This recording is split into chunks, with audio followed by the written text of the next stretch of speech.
Please welcome your host of the box, Caitlin Fontana!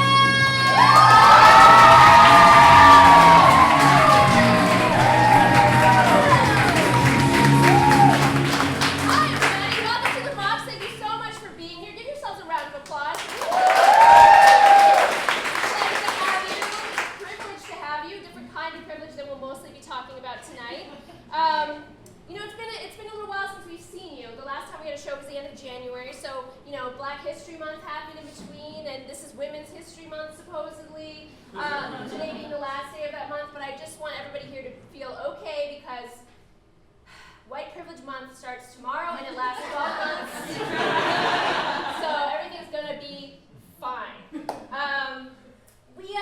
In talking about privilege, obviously, I feel a little weird about that. I'm a white lady, sexy white lady, as the Russian said.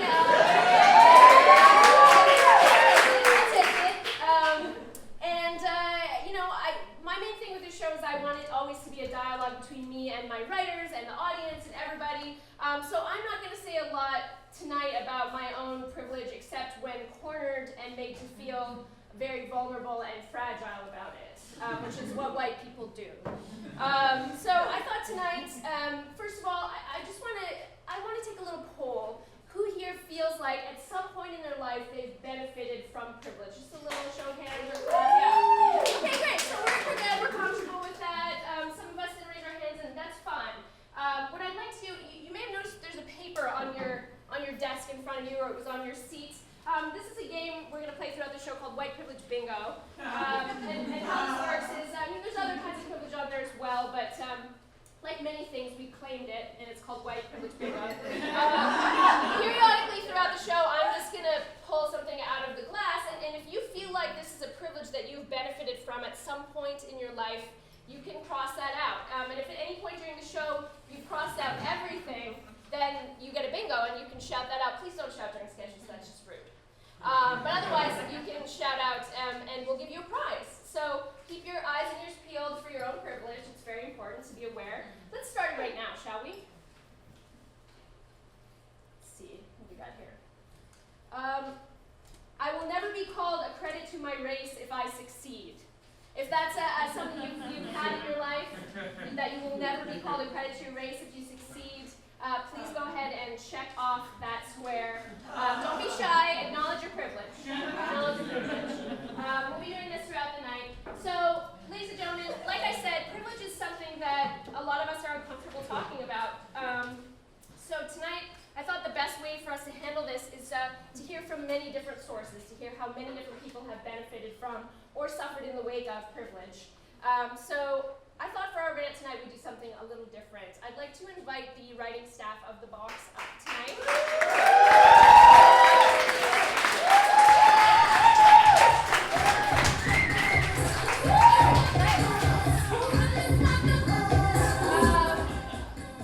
That's the last time I'll dance, so you're safe. Hello. Hi, Ellen. This is Ellen, our pianist. She's just sneaking by. Woo, Ellen!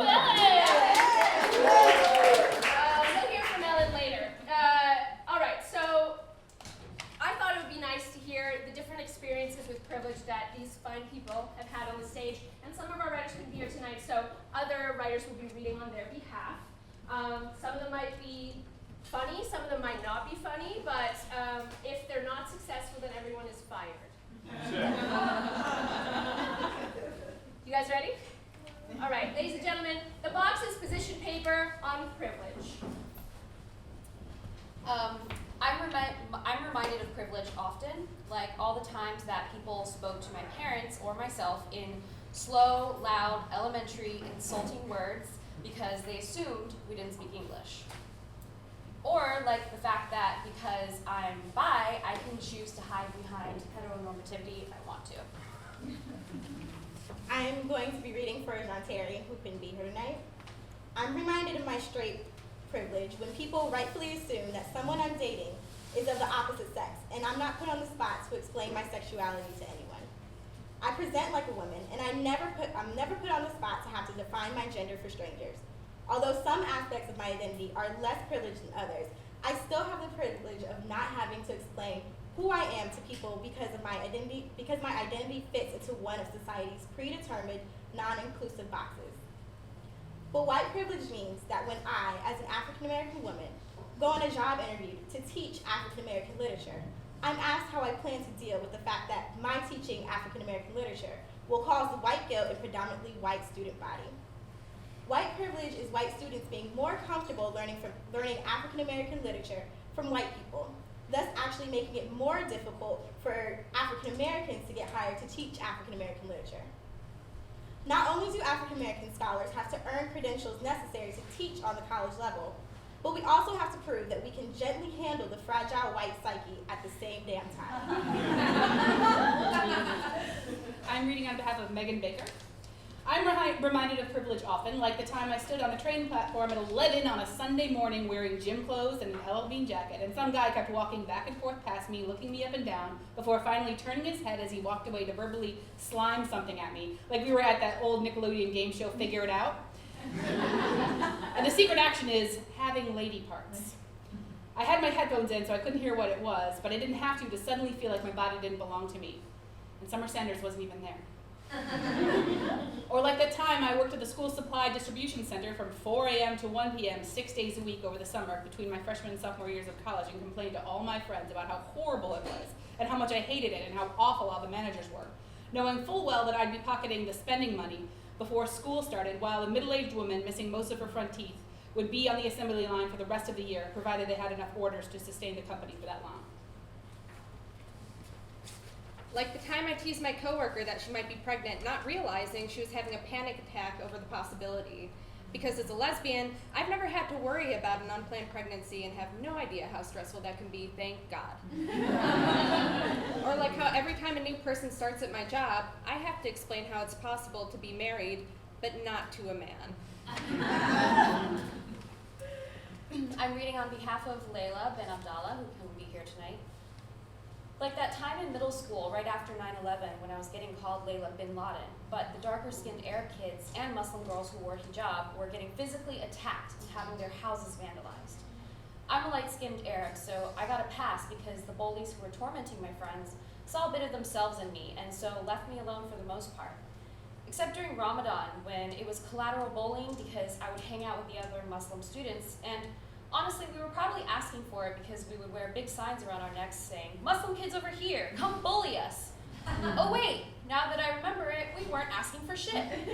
We were just peacefully chilling in the library so our hungry asses wouldn't have to watch everyone around us eat lunch. But then the bell would ring, and off I would go to class while my darker-skinned friends met their bullies to fight, or went home to explain to their parents why another flaming possum had ended up on their porch. True story, by the way. In a way, I understand where these bullies were coming from. This was the beginning of a time where these boys, and they were always boys, would turn on the television and see heroes who looked like them destroying people with brown skin and veils. What a privilege for them to see themselves as heroes while they humiliated and physically harmed my Muslim friends. And what a privilege for me to have this white skin to hide behind. I am reminded of my privilege often, like how I get to call myself broke even though I have a roof over my head, I have shoes on my feet, and I've eaten 4 meals today. By the end of the day, I will have eaten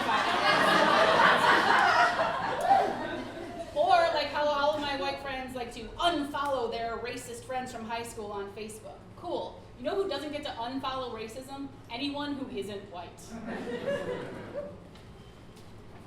Like all the times people make offensive comments about Hispanic people in front of me. 1, because it's a shitty thing to do, and they assume I won't say anything. And 2, because I'm half Mexican and I'm white, and people can't understand how that's possible. I'm privileged enough to say that because of my motion sickness, I've barfed in a lot of really cool places. I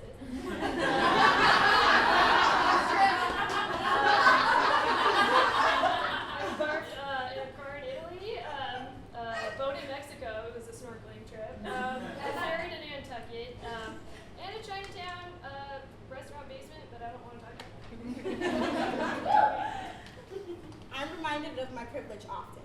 Like all the times my parents reminded me that I needed to work twice as hard to be just as good. Like all the times I have to ignore sexual harassment on the street, just because I don't want to die, just for telling a man that he does not have automatic access to me. Like all the times I have to politely explain to white women that they need to keep their hands out of my hair, I know my hair looks awesome, so I fucking wear it. Like the intense frustration I feel when white people use the N-word. I don't care that your favorite rapper says it, and I don't care that your black friends let you say it. You don't have access to everything. Like all the times older men give me unsolicited advice because I remind them of their daughters. First of all, gross. Second of all, I already have a daddy, and he's at home in Alabama in front of the TV farting in his sleep. or like the time I assumed that my friend had a mother and a father, because everyone has two parents, right? Or that last sentence when I just assumed that two parents were automatically a mother and a father. Or like all the times growing up that I knew there was a distinct economic difference between my family and the ones who lived right across the train tracks. Like all the times my mother rushed us to the ER for a cold because we had excellent health insurance. Or like all the times I've stayed quiet while my friends have said something problematic because I can afford to just ignore it. And now, a funny video.